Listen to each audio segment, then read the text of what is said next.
Hello and welcome to the fifth session and the last session of molecular biology, that is gene regulation. So in gene regulation we are going to see both, because you are having in the syllabus both prokaryotic gene regulation in detail and eukaryotic gene regulation in brief. So first we will discuss prokaryotic gene regulation, which will be followed by the eukaryotic gene regulation. In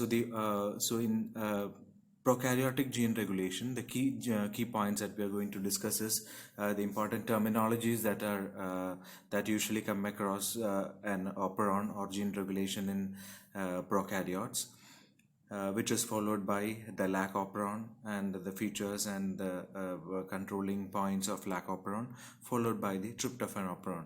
There are two operons which are given in detail in the syllabus, and after this session, after this lac operon and TRP operon or tryptophan operon, we will be discussing the eukaryotic gene regulation. So first we'll move on to the key points, or what is an operon, or how gene regulation occurs, or what is the need for gene regulation. So gene regulation in both prokaryote and eukaryotes is meant for something which is nothing but regulating the process. So why this process is to be regulated, or why a gene is to be regulated? So in the previous sessions we saw that from a gene mRNA is produced, and that will be transcribed into a protein. So this particular process, a protein is being produced. So in a cell, a protein is many of the proteins is not required every time in a cell.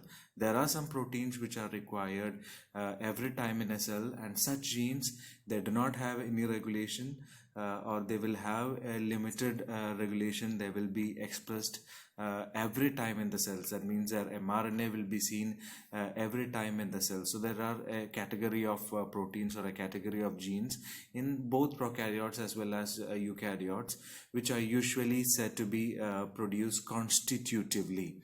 That is a term which is used for the genes which are always switched on. Switched on means that gene will be always producing mRNA, and it will be always, that protein will be seen every time in a cell. So there are a set of genes which are constitutively expressed in every cell, and there are the majority of the genes in every cell in both prokaryotes as well as eukaryotes. They are regulated in the sense that their mRNA and their protein is produced in the cell only when needed. So how this occurs, that is, what is the stimulation for the need, and what does the cell do when that particular process is completed, and how the cell is switching off the gene. So switch on and switch off of a particular gene is called as gene regulation. That means not constitutively expressed gene, the other genes, whereby, for example, if you take the case of a particular enzyme in our body, which is a lipase. So lipase is a digestive enzyme, and that lipase is not produced every time in our digestive system. Whenever there is fat or lipid in our food, this particular lipase will act. Other time lipase is not produced by the digestive cells. So the production of lipase is controlled. That means only when lipid is present, lipases or that particular enzyme means it is a protein that is being produced. So that was an example of how, or what is regulation. That means when the substrate is present, that particular enzyme should be present. That means only when the substrate is present, the enzyme should be produced by the cell, because cell does not have anything to be wasted, or cell does not do anything to be wasted, or anything that goes to wastage. So in the processes in a cell is most of the processes inside the cell is tightly regulated, in the sense that it will be producing that particular protein on the enzyme only when needed, and after that need, that production of the protein will be switched off. So this switch on and switch off process is what is called as regulation, which is applicable for both prokaryotes and eukaryotes. So coming to prokaryotic gene regulation, prokaryotic mRNAs or prokaryotic genes, they are seen in the form of a string. That means after one gene, the other gene will be present in the form or in a continuous manner. That means one gene after the other you can see. So these genes which are seen together, uh, the genes which are seen in a cluster or genes which are seen together, they usually will be controlling a particular pathway, or they will be having a common function, etc. So such genes are seen together in a prokaryotic DNA, and such cluster of genes are called as operons. So these operons are seen only in prokaryotes. In eukaryotes, such a situation is not present, because in eukaryotes, every gene is separate. In your chromosome, gene 1 is separated from gene 2 with a separation of something which is called as a junk DNA. But in the case of prokaryotes, you can see that many genes which either they might be controlling a particular pathway. For example, the metabolism of a particular thing, for example lactose, which we are going to see. So the enzymes which are involved in the metabolic pathway of lactose will be seen together in a cluster. That means one after the other the genes will be present in the DNA, and such clusters of genes are usually referred to as operon. And the significance of such operons is that these genes can be controlled, they can be controlled together. That they can be controlled in, that means switch on of one of the gene can cause the other to switch on. Switch off of that particular gene can cause, of one gene can cause switch off of the other. So that is what is called as a coordinated control. That means if you control one, the other will be switched on. If you switch off one, the others will also be switched off. So that is what is called as a coordinated control. So this clusters of genes in the DNA, which is only seen in prokaryotes. So coming to the components of a prokaryotic or a bacterial operon is that you will have, what is the first and foremost is the structural genes. So structural genes are nothing but they encodes the enzymes or proteins for a particular metabolic pathway. So I put it here as enzymes because we are going to discuss a lac operon and tryptophan operon, where there we will be discussing about the enzymes which is involved in their metabolic pathway. So it can also be proteins. So they encode enzymes or proteins which belong to a particular metabolic pathway, and usually they lie adjacent to one another. That is why I said earlier they are seen in a cluster. As a result, when an mRNA is produced from that particular gene, that is when a transcription occurs for that particular gene, that mRNA will contain all the particular genes in the cluster, and hence they can be constitutively turned on or off, or turning on one gene will turn all genes. Turning off does the same thing. Coming to the next one, promoter, which we have discussed in transcription. So promoter is a particular site in the DNA which is seen upstream of the transcription start site. So it is a sequence of DNA, sequence that is seen in the DNA, and it is usually the site, as we discussed earlier, the site where the RNA polymerase binds for transcription. So we discussed in detail about prokaryotic promoter, how the polymerase binds there, how the sigma factor helps, etc. So the same promoter. So promoter is the site where the RNA polymerase binds. Coming to another one which is called as an operator. So operator is also a region of DNA which is mostly seen adjacent to the promoter. Adjacent in the sense that usually this operator region, so that is a sequence of a DNA which is usually seen downstream of the promoter. So we saw a promoter is a quite big region. In downstream of the promoter region, before the initiation site of transcription, you can see a very small region which is called as an operator region, and this operator region is a site for binding of repressor protein. So when a protein binds at that particular downstream region of the promoter, you can imagine when a protein is sitting over that particular region of the DNA, even though your polymerase is present, it cannot move. That means this operator region decides whether that particular RNA polymerase should transcribe the gene or not, or should transcribe the operon or not. So this particular region is called as the operator, which is a site for binding of a protein. So when a protein is sitting over there, the RNA polymerase will not move downstream. So we said earlier, the genes are usually seen downstream of the promoter, and if a particular obstacle is there, the RNA polymerase will not move. So this is a control point, or the operator, and the protein which binds to the operator is the control point or a regulatory point in prokaryotic gene regulation. Coming to the regulatory gene, so this will be seen again upstream of the promoter region, and this encodes a protein which is called as a repressor protein or a regulator protein.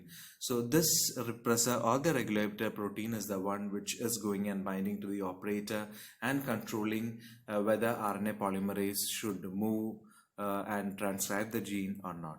And coming to some other two important terminologies which we'll be discussing further, which is inducer and co-repressor. Inducer is a substance which is capable of binding with the repressor, thus activating transcription. That means what happens here is when this particular inducer binds to the repressor, it cannot bind to the operator. So there is no block for the RNA polymerase, hence transcription occurs. I said earlier, when there is a block means whenever the repressor protein is binding to the operator, RNA polymerase cannot move downstream and transcribe.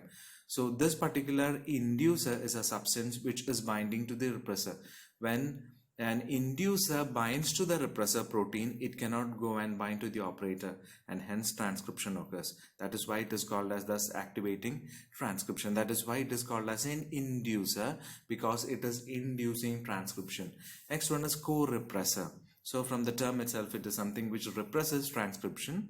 So it is also a substance which is capable of binding with the repressor. So the first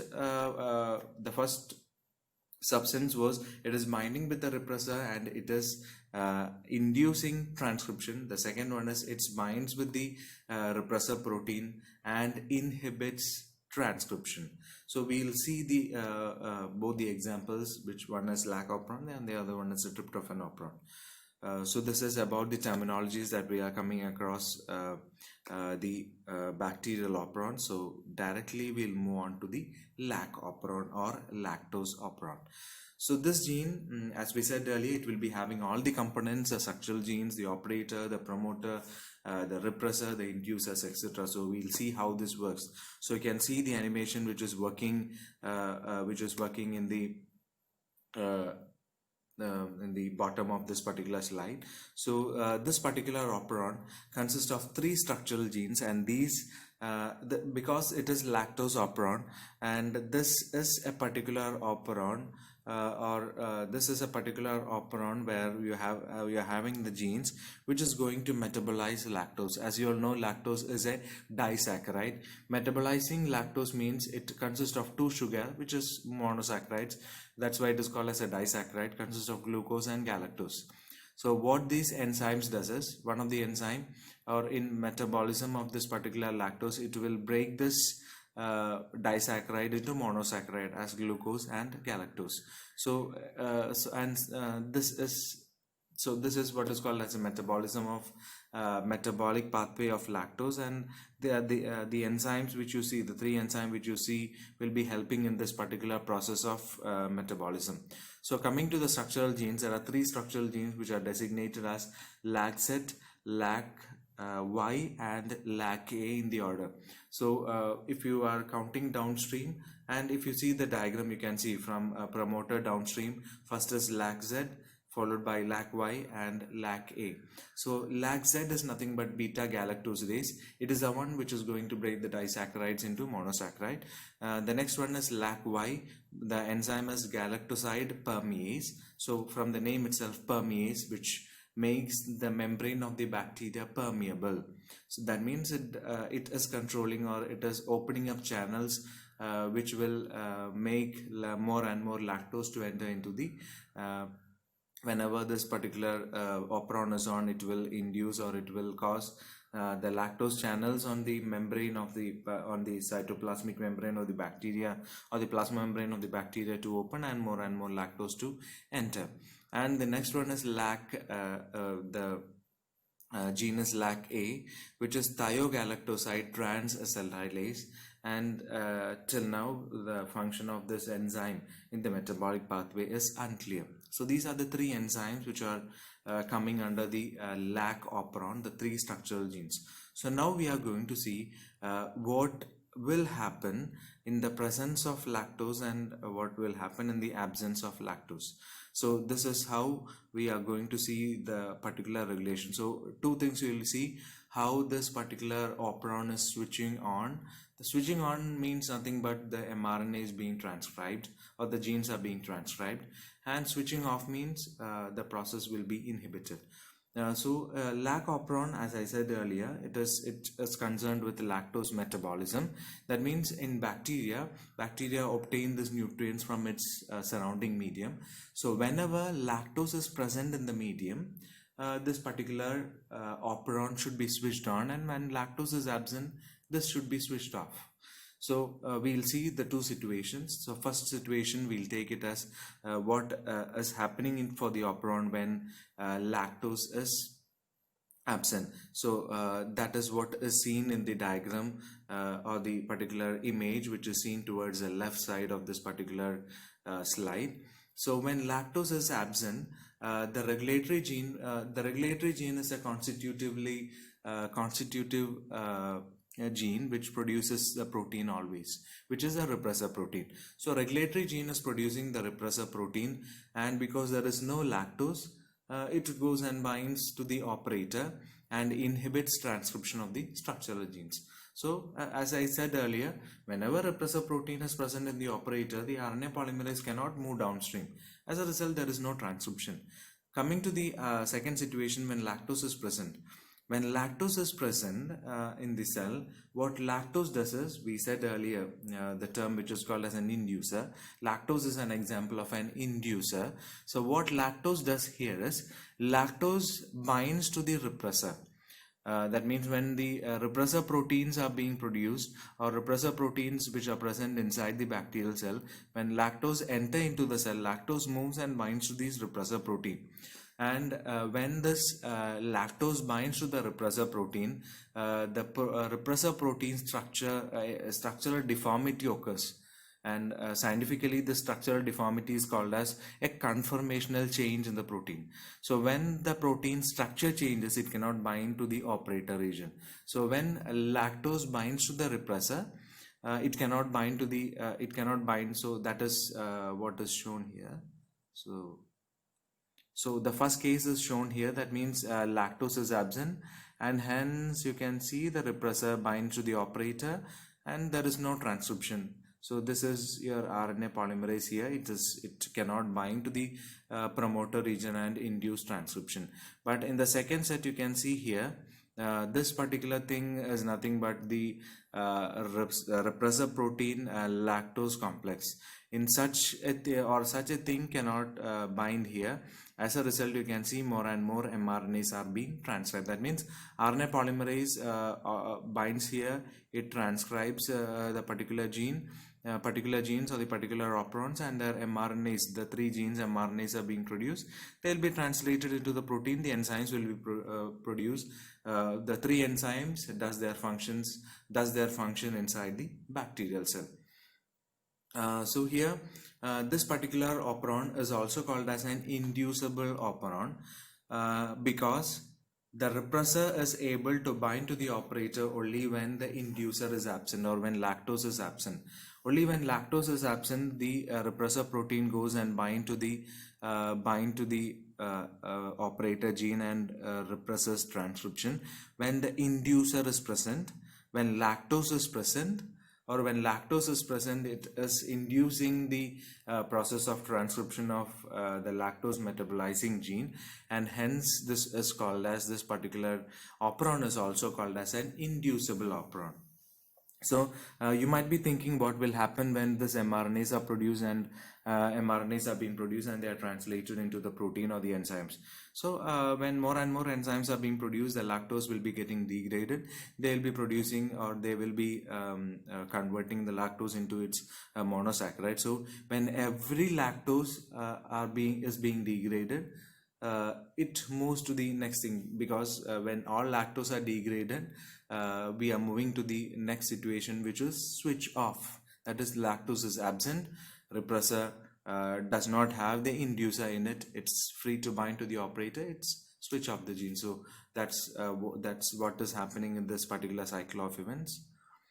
So this is another picture which is showing this. You can see when lactose, which is shown as a disaccharide, binds, now repressor cannot bind, the RNA polymerase is moving forward, mRNA is produced. So enzymes, after it is getting degraded, the same reversal occurs. So this is with lac operon. And now coming to another thing which is usually asked as a question, which is positive control by cyclic AMP or CAMP and catabolite repression. So lac operon is positively regulated by a complex which is called as cyclic AMP CRP complex. It was found that when this complex, or when this CAMP, or when this complex is lacking, transcription does not occur so favorably. That means your RNA polymerase, even though the repressor lactose is present, the repressor protein is not there in the operator, then also the if in the absence of this particular complex, that is cyclic AMP CRP complex, the RNA polymerase moves very slowly over the operon, and hence the number of mRNAs produced will be very less. In normal situations, what happens is that this particular complex, that is the CAMP CRP complex, is the one which is stimulating the RNA polymerase, or which is a stimulator or an activator for the RNA polymerase to move on and transcribe more and more mRNAs. So what happens here is, in the presence of the complex, transcription occurs very efficiently, and when glucose and lactose is present in the medium, bacteria usually prefers glucose, inhibiting lac operon in the presence of lactose. So take this particular situation, that means when the media is containing both glucose and lactose. So as we discussed earlier, whenever lactose is present in the medium, the lac operon should be active, then lactose should be used by the bacteria. So this does not happen in bacteria when these two sugars are present simultaneously, that is when glucose and lactose are present at the same time.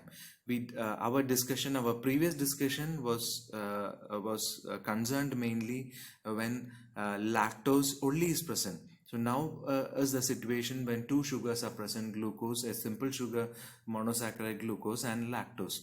When lactose is present, or when this particular glucose and lactose are present in the medium at the same time, bacteria will be using glucose. So it's okay.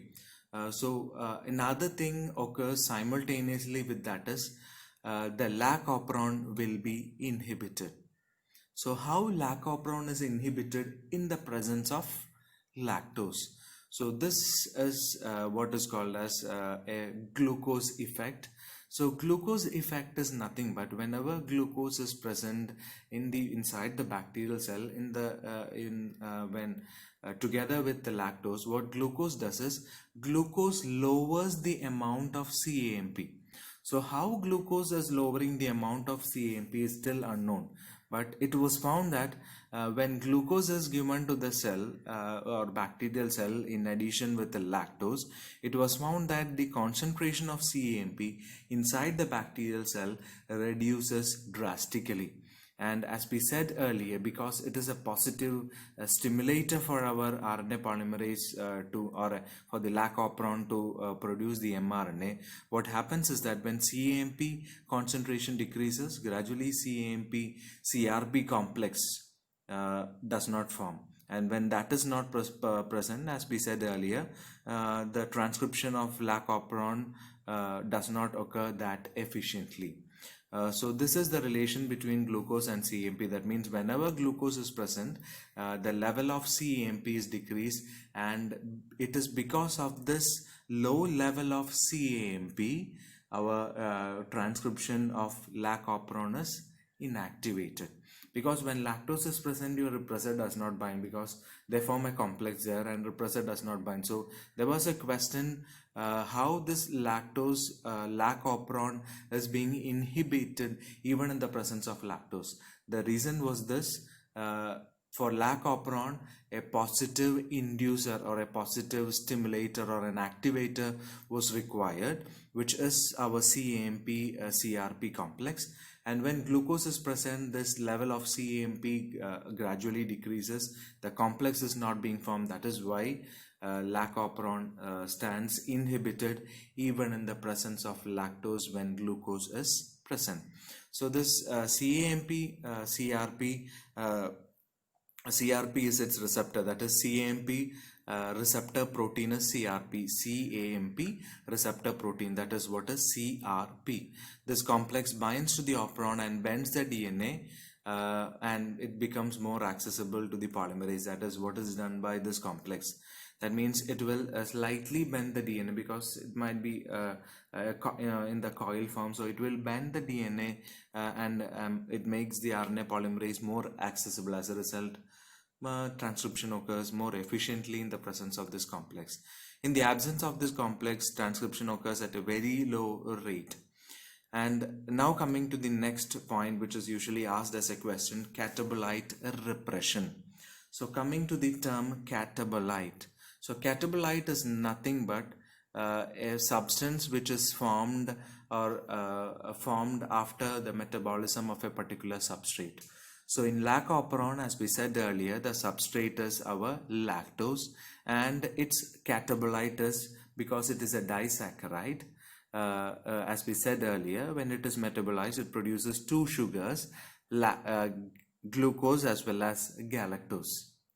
So here in our discussion in this particular positive control, etc., we saw that glucose, which is one of the catabolite of lactose, that means when lactose is breaking down into glucose and galactose, the catabolite of lactose is repressing lac operon.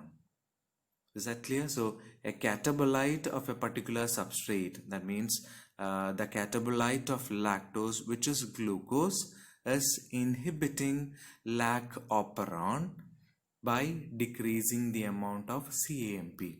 So when a catabolite is repressing a operon, or when a catabolite is inhibiting an operon, such a process is usually referred to as catabolite repression. Please keep in mind, because this catabolite repression is usually asked as a question for the exam. In most of the exam, you can see this terminology as catabolite expression, catabolite repression. If I spelled it wrong, make it clear, it is catabolite repression, where a catabolite of lactose is inhibiting the operon. So here the catabolite is glucose. It is inhibiting by decreasing the concentration of cyclic AMP in the cell. How it decreases is still unclear. So this particular relation, or this particular decrease or inhibiting lac operon by glucose, is called as catabolite repression. So with this, we come to the end of lac operon. So we'll discuss tryptophan operon next, and our eukaryotic gene regulation in the next video. Thank you.